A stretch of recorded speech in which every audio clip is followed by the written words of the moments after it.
Beritakan. Lalu kenapa saya dikatakan sesat? Ini saya heran dengan teman-teman. Di mana sesatnya saya? Oke, saya jawab ya.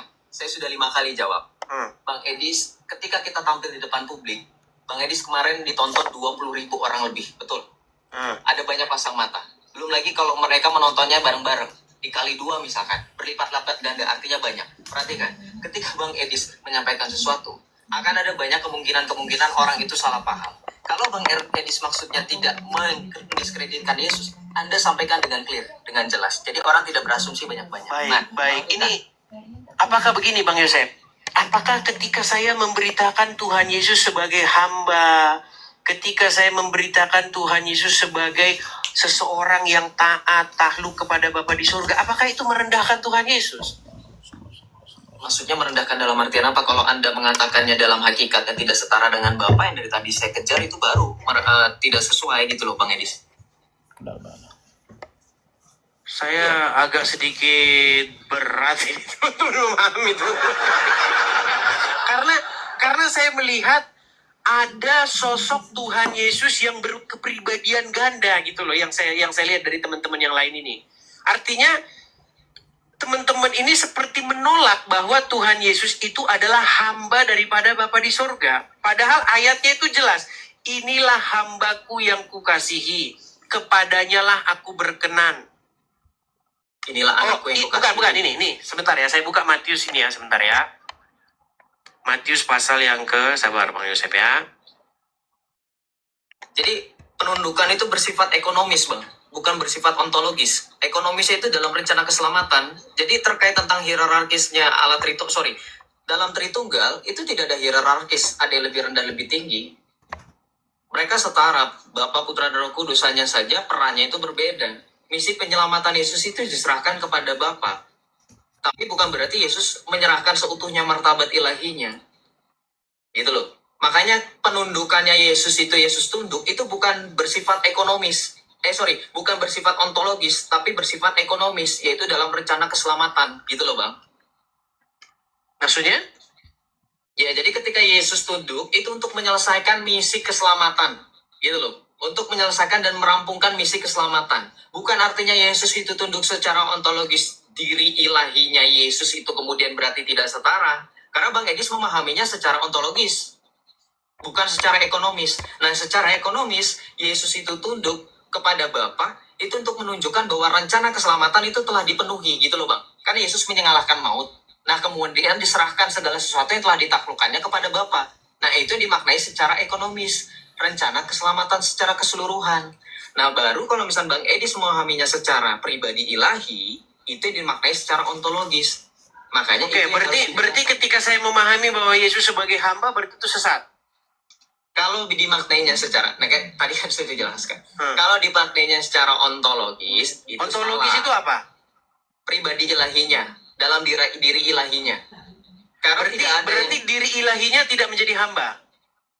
Dalam pribadi ilahi Yesus yang adalah firman Allah, itu setara dan sehakikat sampai kapanpun itu sudah final Bang. Abang boleh tanya. Kita nggak bicara setara. Apakah Yesus yang dalam pribadi ilahinya tidak menjadi hamba daripada Bapa di surga? Secara ontologis tidak. Berarti yang menjadi hamba hanya manusianya.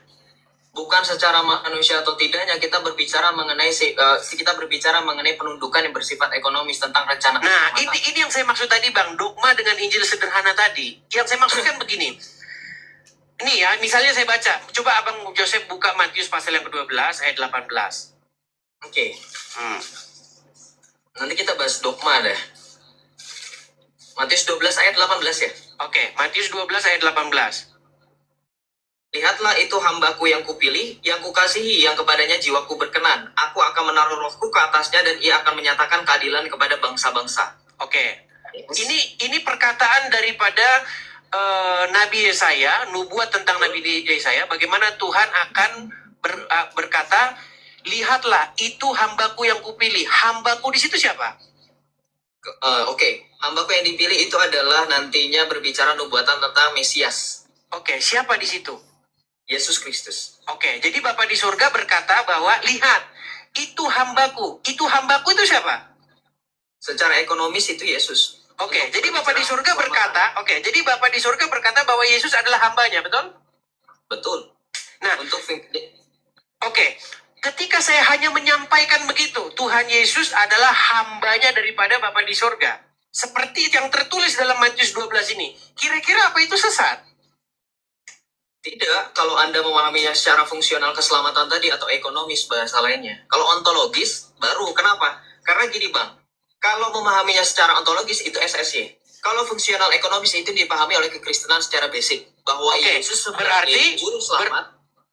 Berarti Tuhan Yesus punya ada satu kepribadian yang dia bukan hamba Tuhan, ada satu kepribadian yang hamba Tuhan.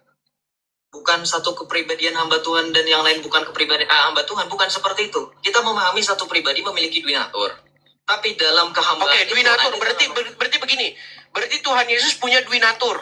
Natur kemanusiaan dan natur keilahian. Ini kan pesan teman-teman yang berbicara tentang yang saya bilang, mohon maaf nih, saya katakan dogma ruwet. Begitu. Nah, berarti ketika sisi Yesus yang keilahian ini, dia bukan hamba Tuhan.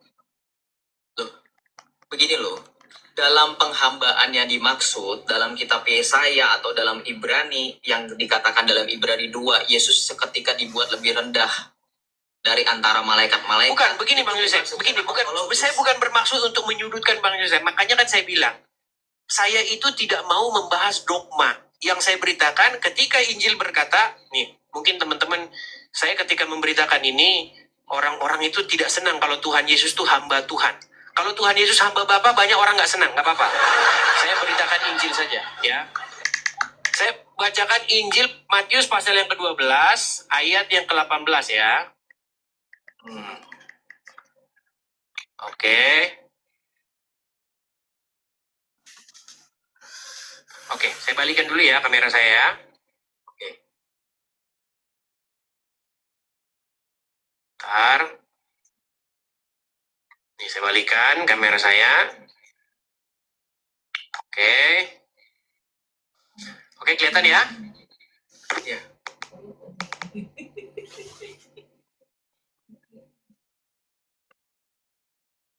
Judul perikopnya.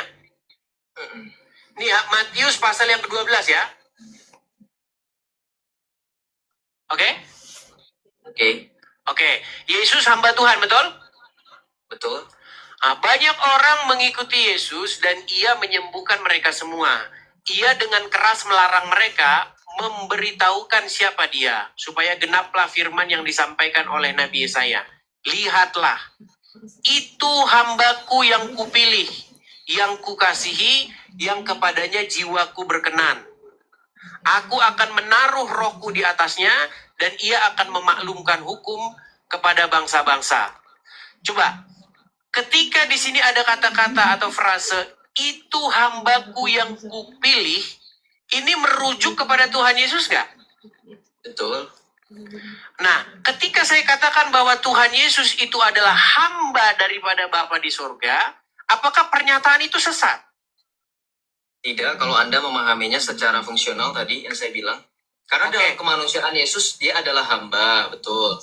Manusia Yesus hamba. Betul, dalam keilahiannya dia adalah putra tunggal Allah. Yohanes 3:16 kan? Dalam keilahiannya dia bukan hamba.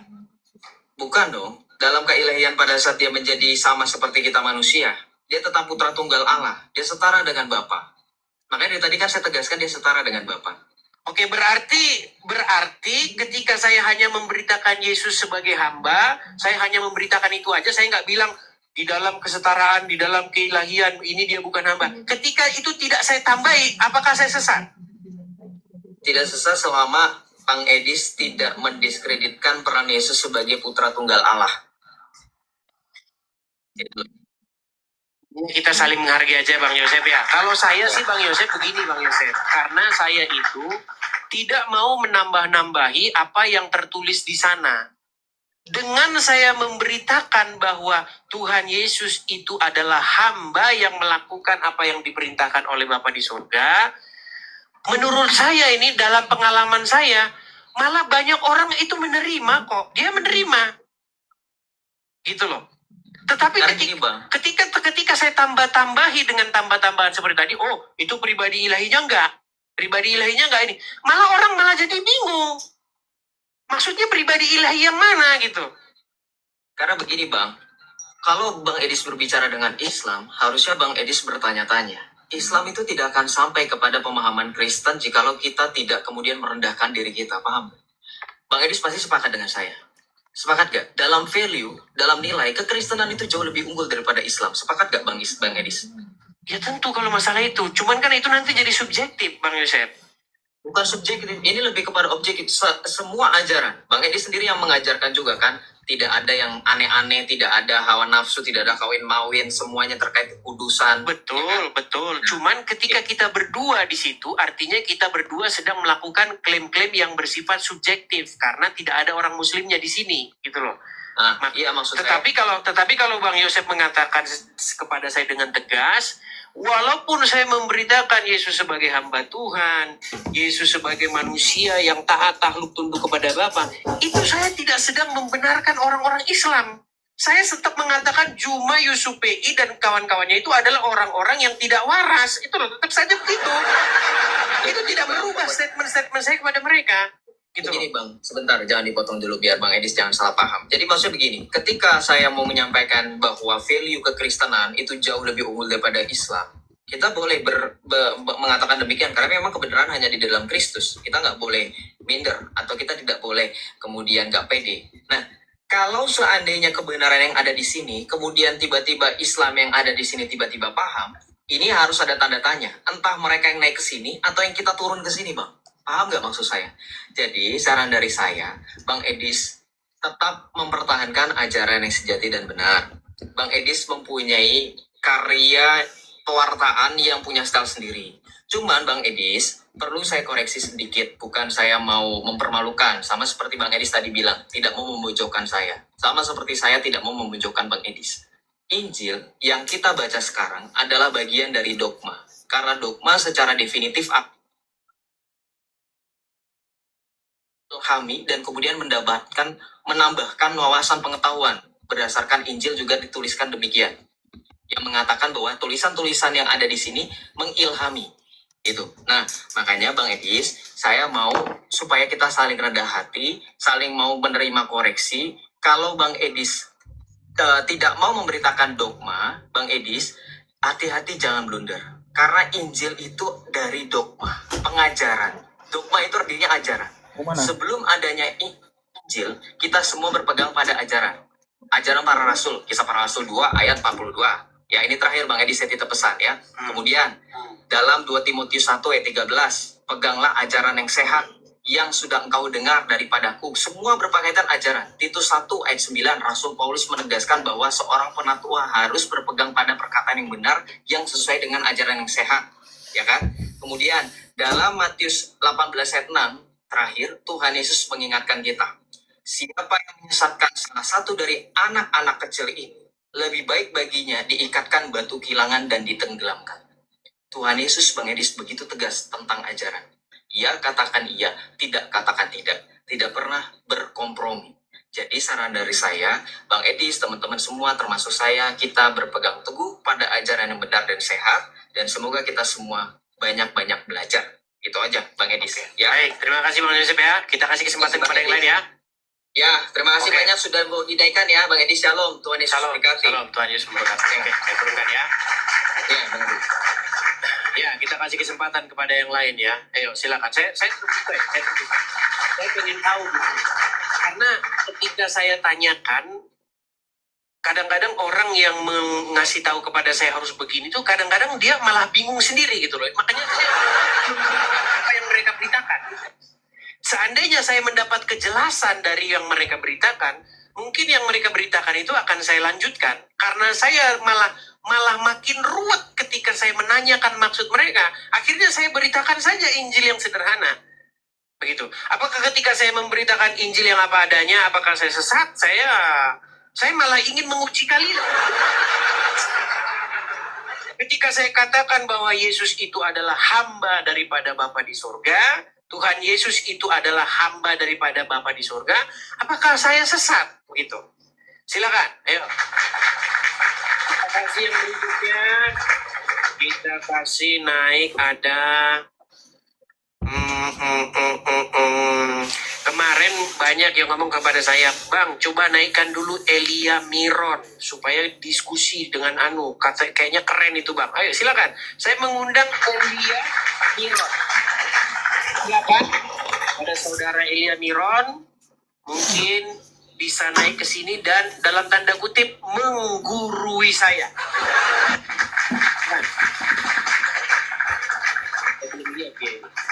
Ada di bawah.